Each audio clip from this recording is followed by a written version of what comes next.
passé et l'avenir au secours du présent. Le beau est toujours bizarre. Non, je n'y crois pas. Rien ne distingue les souvenirs des autres moments. Le bizarre est souvent beau. C'est cette bizarrerie qui le fait être particulièrement le beau. Le beau bizarre Non, oui, pour moi, oui. de Zineb Souleimani.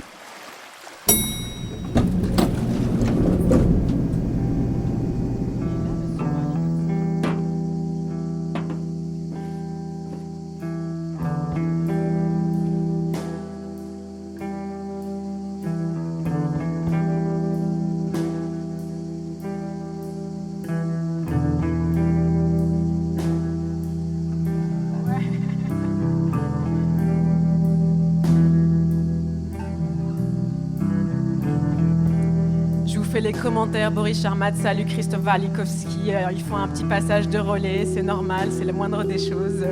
Mais il est déjà là, bonjour, merci, vous pouvez vous installer là s'il vous plaît. Bonjour Christophe Walikowski, vous pouvez prendre ce micro-là à votre droite. Merci d'avoir été avec nous, merci d'être avec nous ce matin, alors que je crois le travail il a continué jusqu'à tard cette nuit à la cour d'honneur. Jusqu'à l'aube. Jusqu'à l'aube, merci vraiment. Vous présentez Elisabeth Costello, 7 leçons et 50 moraux d'après l'œuvre de J.M. Coetzee du 16 au 21 juillet à la Cour d'honneur.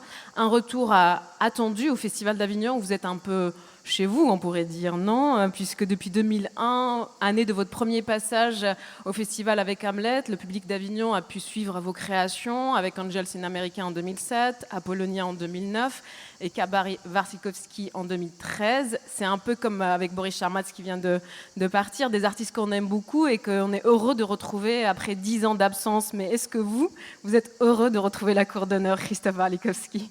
Oui, c'est un lieu très particulier qui fait rêver, magique. Donc,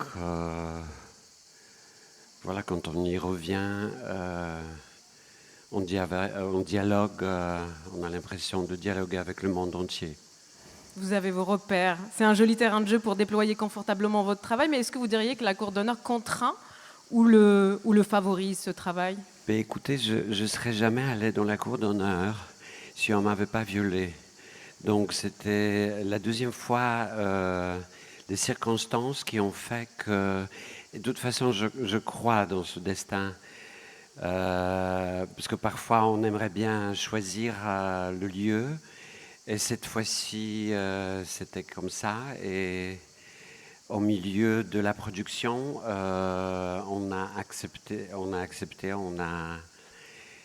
a essayé de se faire croire qu'on est capable. Avec ce projet, Elisabeth Costello est un personnage de fiction créé donc par Coetzee, mais ce n'est pas la première fois que vous l'invitez dans votre théâtre, ce personnage. Qui est cette Elisabeth Costello et pourquoi elle vous hante et vous fascine autant ? Il y a beaucoup de raisons. Vous nous en diriez quelques-unes ?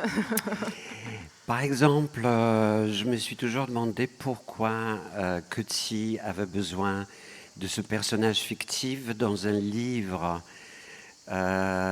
où il n'y a que des vrais personnages. Donc, elle, dans son tour du monde, participant en conférences sur la littérature, sur le mal, sur les animaux, sur plein de choses les plus essentielles, elle, justement entourée par ce monde que Coetzee crée comme mystification d'un vrai monde où elle est un vrai personnage. Et en même temps, on sait très bien que ce n'est pas un vrai personnage. Disons que dans la vie de Coetzee, Elisabeth Costello, d'après ce qu'il dit, elle commence à le hanter. Elle ne peut rien faire contre elle. Elle fait intrusion dans ses nouveaux projets où il arrête de contrôler sa présence. Donc justement, la question se pose, pourquoi il en avait besoin de ce personnage fictif, tellement controverse.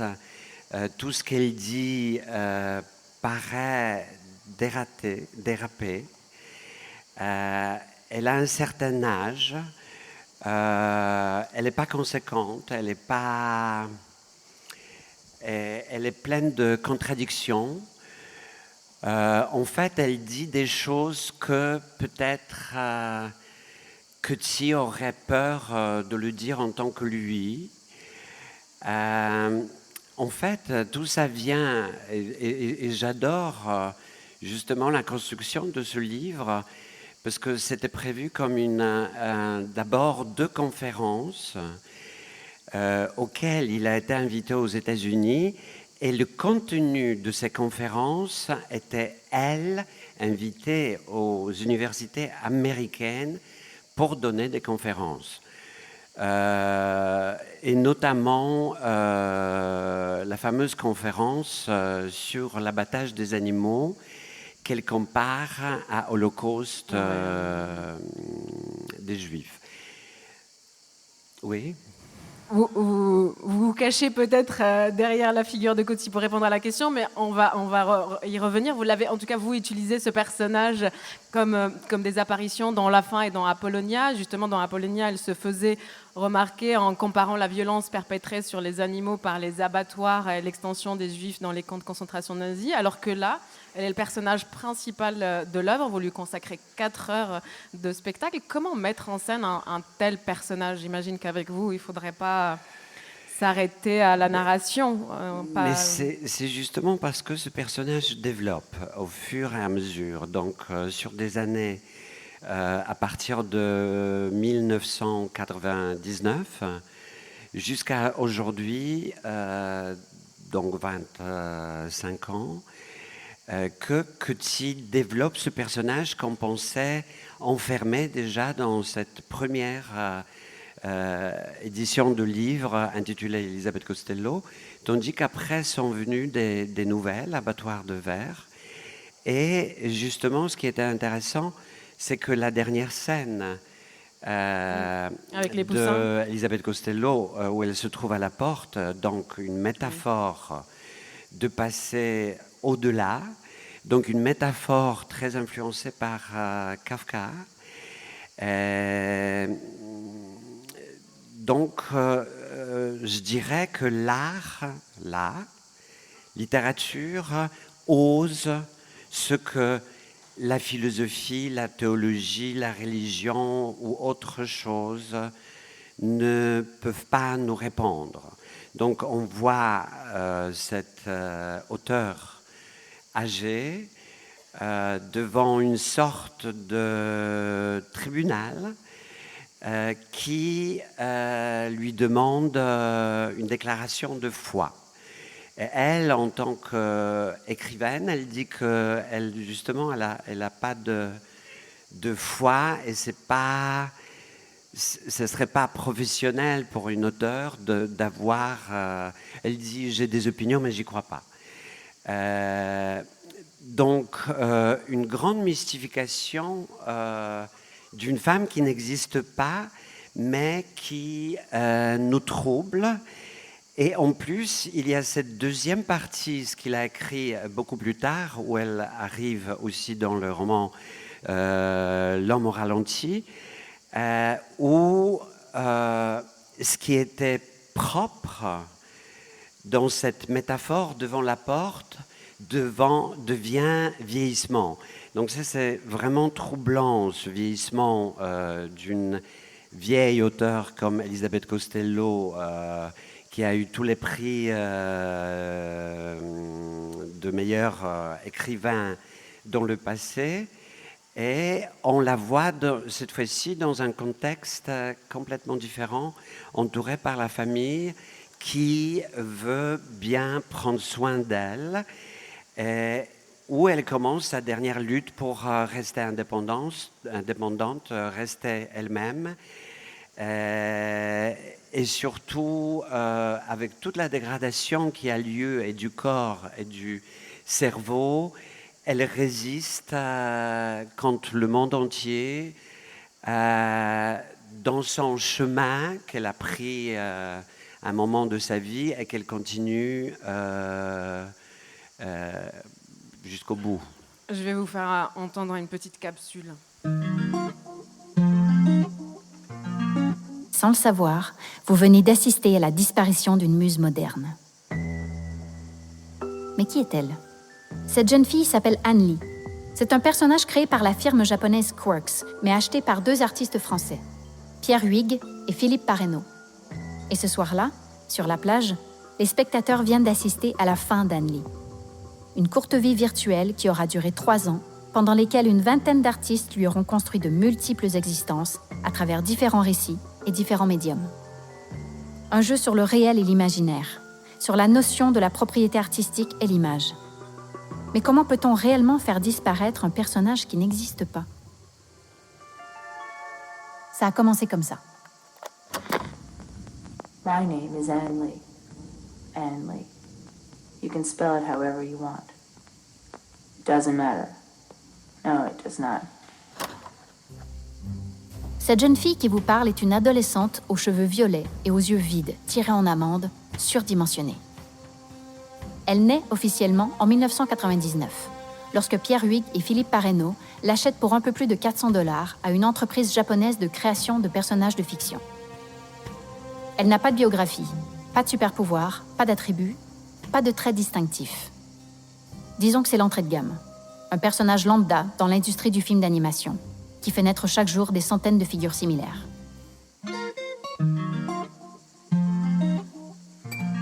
Un extrait du podcast autour du personnage de fiction An Lee, présent dans l'œuvre de Philippe Parreno, Anywhere Out of the World, une vidéo où An Lee raconte son histoire et interroge sa condition fictionnelle et le caractère factice de son existence. Et c'est un personnage que vous mobilisez aussi tout au début de votre pièce. Pourquoi? Est-ce que c'est une manière d'avertir le public que le théâtre reste une fiction et que le personnage est une construction inventée?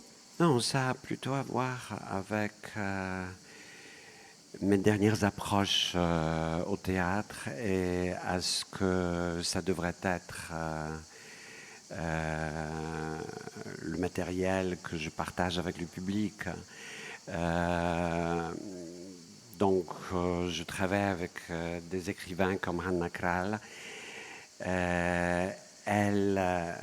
Ces personnages sont de vrais personnages, les journalistes au départ. Mais après, il y a un côté fictionnel aussi de ces personnages. Ce n'est pas exactement le personnage à qui arrive toute...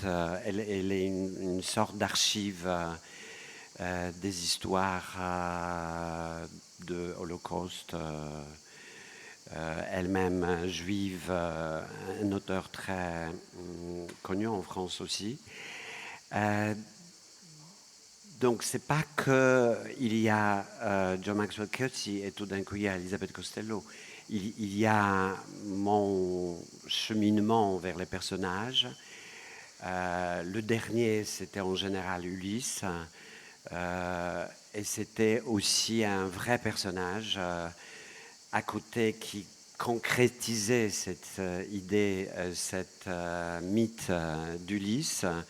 C'était le personnage d'une juive polonaise qui a sauvé son mari pendant la guerre.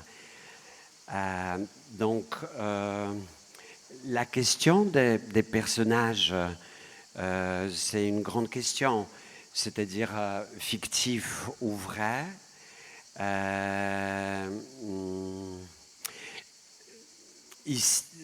Donc ça vient directement d'Ulysse, même s'il y avait certaines scènes qui étaient basées sur John Maxwell Coetzee avant. Voilà.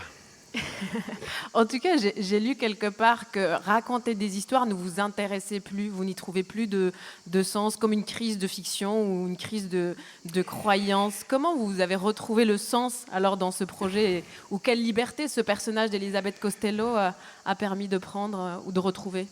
Moi, je dirais, je ne suis pas un faiseur de théâtre.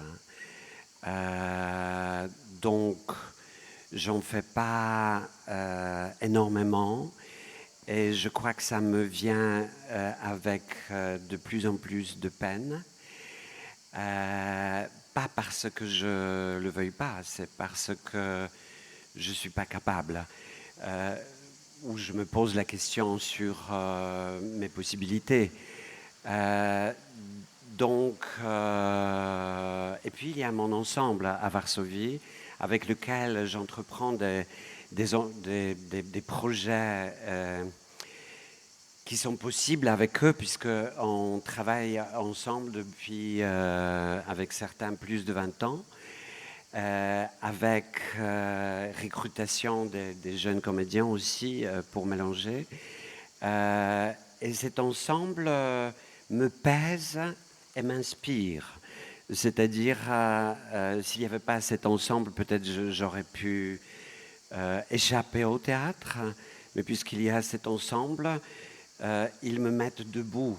Peut-être de la même manière que le texte de John Maxwell Coetzee, Elisabeth Costello, j'ai remarqué que dans ma vie, quand il y avait des moments vraiment de cesser de croire des choses importantes, lui, il me remettait debout.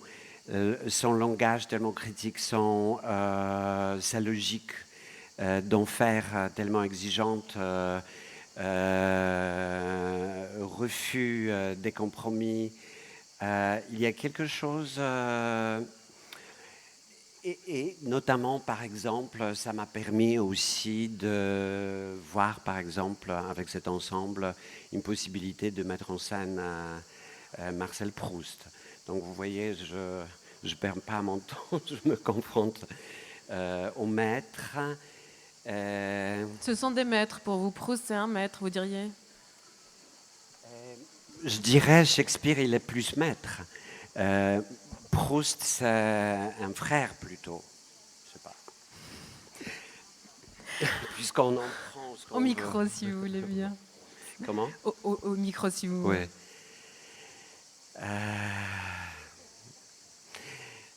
Oui, ce sont des mondes différents. J'aime bien aussi d'atterrir dans l'actualité. L'actualité politique plutôt de John Maxwell Coetzee. Merci beaucoup Christophe Warlikowski d'avoir été avec nous après une nuit de travail dans la cour d'honneur. Elisabeth Costello, Satt-Leçon et 50 Moreau jusqu'au 21 juillet à la cour d'honneur. Merci aussi à vous d'avoir été si nombreux et nombreuses ce matin. Et bon, suite de festival, la dernière matinale aura lieu jeudi. Merci.